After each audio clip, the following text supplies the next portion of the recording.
El paciente Fíjese que tiene, ¿por qué lo digo? Porque están afectados el molar número 16 y el molar número 26. Hubo pulpitis irreversible que involucró necesidad de endodoncia. Normalmente cuando los 6 están involucrados, se afectan, en este caso están involucrados los 2 nódulos de la tiroides, derecho e izquierdo.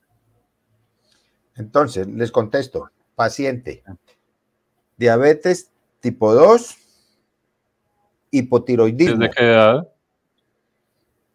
Hipotiroidismo, Hipotiroidismo, desde los 39. ¿Y desde qué edad la diabetes?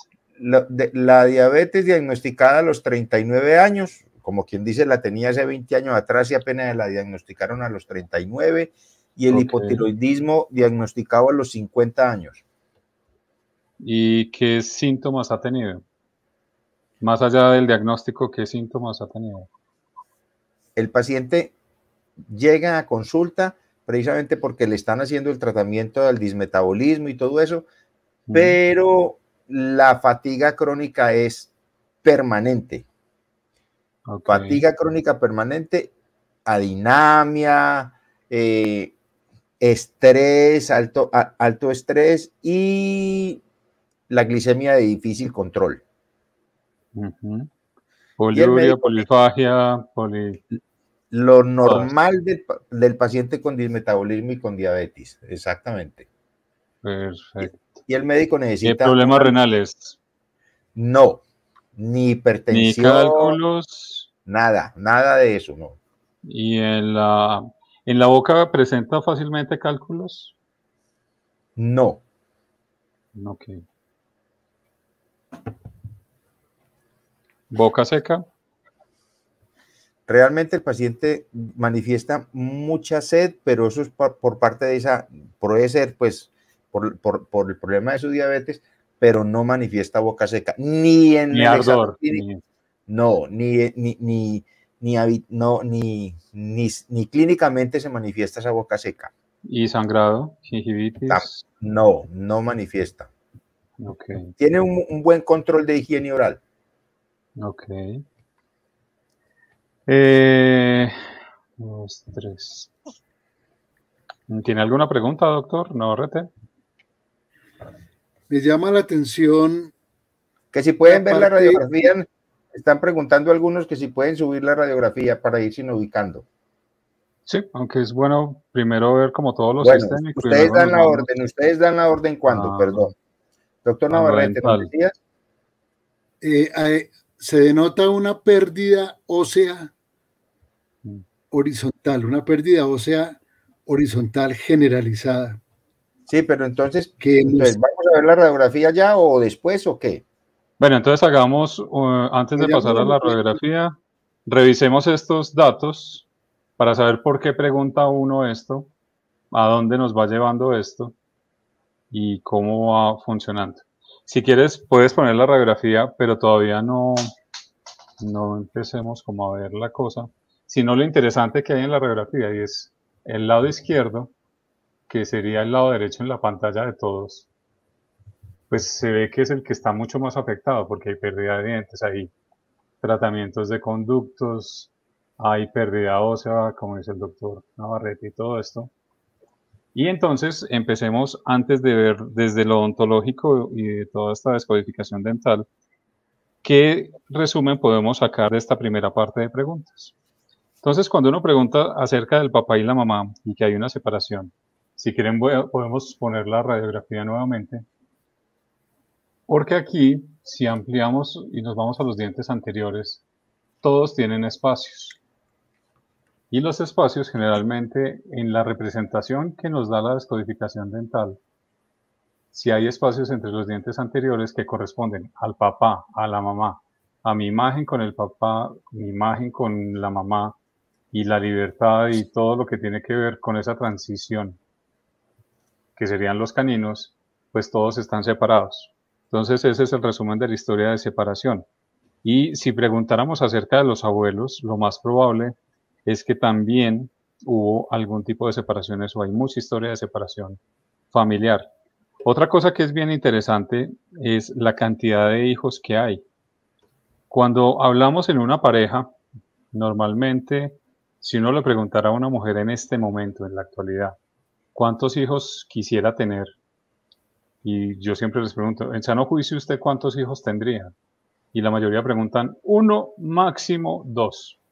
Cuando empezamos a hablar, a ver a nuestras madres y a nuestras abuelas que tenían unos embarazos múltiples, esto desde la bioneuromoción se toma como violencia intramatrimonial porque eran los hijos que quisiera el marido y los que Dios quisiera darnos.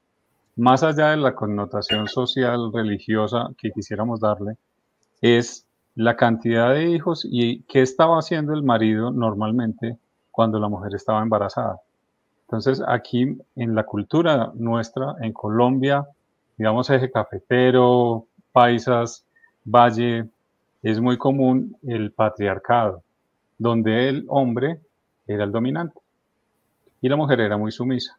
Entonces, en ese papel de sumiso de la mujer, se daban esta cantidad de embarazos. Yo he tenido pacientes que me dicen que las abuelas o las mamás tuvieron 23 partos. Ustedes se imaginan qué información puede pasar una mujer después de 23 partos, qué información le da a sus hijos y a sus nietas. Y recordemos que esto se va por el ADN mitocondrial y es la información de cuidado con los hombres, no se deje embarazar y ojalá no tenga hijos. Entonces, en estos casos que empieza a aparecer este tipo de información, normalmente en la actualidad no, podríamos saber de pronto si el paciente tuvo familia o tiene familia numerosa o ya es de pocos hijos. Lo mismo sus hermanos o sus hermanas. Normalmente son de pocos hijos, dando de pronto pie a que no haya hijos y prefieran hacer lo que hacen las parejas actuales y es que adoptan perros y los perros o las mascotas pasan a ser sus hijos.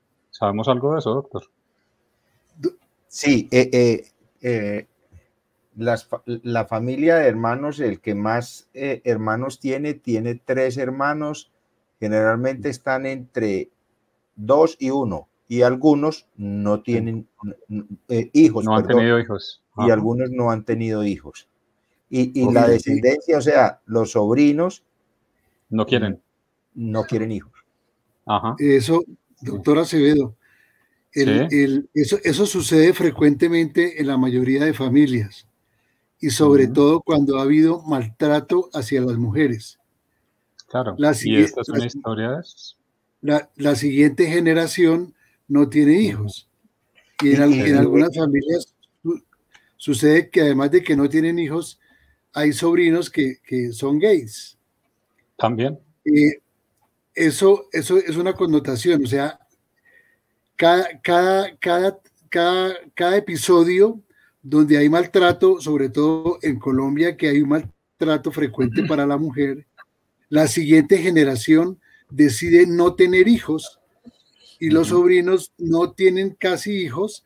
A veces no hay hijos en todos los sobrinos, pero también se da figuras de lesbianismo y homosexualismo en los muchachos para proteger esos cachorros. O sea, lo que están haciendo es protegiendo los cachorros de la familia. Y ni siquiera es protegiendo los cachorros, perdón un minuto, antes de que se nos vaya la idea, porque es que desde la bioneuromoción lo que se busca cuando aparecen estas condiciones es que el árbol de alguna manera es como un árbol, tiene sus frutos buenos, regulares, podridos, escondidos, que se cayeron y nunca nadie los quiso ni siquiera recoger ni saber de ellos.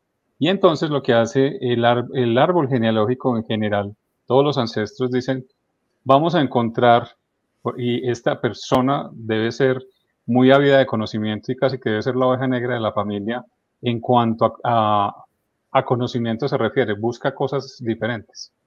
Y es que el árbol quiere de alguna manera cambiar la información. En algún momento se decía que era una información tóxica, yo prefiero eliminar la palabra tóxico porque tóxico sería pues como radiación y aquí nadie es tóxico. Simplemente que hay informaciones densas, ¿sí? Y esas informaciones densas, el mismo árbol genealógico va buscando cuál es el personaje que puede hacer cambios en la familia para que de alguna manera se empiece a componer el árbol genealógico. Porque la naturaleza, desde lo biológico, que es desde donde se fundamenta toda la parte de biodescodificación y bioneuroemoción, la naturaleza siempre busca soquear las cosas que no están funcionando. Entonces, de alguna manera, en las nuevas generaciones, cuando no quieren replicarse genéticamente, es como bajémosle la velocidad a esta información y a esta familia que viene como repitiendo cosas que no están como tan chéveres y no están dejando florecer todo el árbol, sino que vamos disminuyéndole y de todas maneras el apellido no se va a perder. Y eso es bien interesante porque empiezan a aparecer más mujeres que hombres, porque ¿quién es el que pasa el apellido? En esta tradición nuestra, lo pasarían los hombres. Y si los hombres no quieren tener hijos, entonces el apellido de alguna manera desaparecería. ¿Sí? Entonces, ahí es donde es importante tener en cuenta todo este transgeneracional. Claro, cuéntame. Perdón, miren es que aquí tengo yo, estoy viendo las anotaciones con respecto a lo que están hablando y hay cuatro que me parecen importantes. Uno, un padre violento. 2, familia con gays. Sí. Los hay. 3, otro factor importante. Sí, es de esas familias cuando aquí tengo el dato y la descripción muy exacta, que cuando por donde meten la cabeza les dan. Sí. Y 4 de 16 sobrinos. ¿Cuántas mujeres? 2 varones. O sea, es el mismo árbol genealógico, lo que les decía anteriormente, que quiere de alguna manera no eliminar el apellido, pero sí disminuirlo. ¿Sí? Depurar. Para que no haya una y filtrar de alguna manera. Porque cuando la información es tan densa, incluso ahora sí pongamos la radiografía y nos metemos un poquito a los dientes.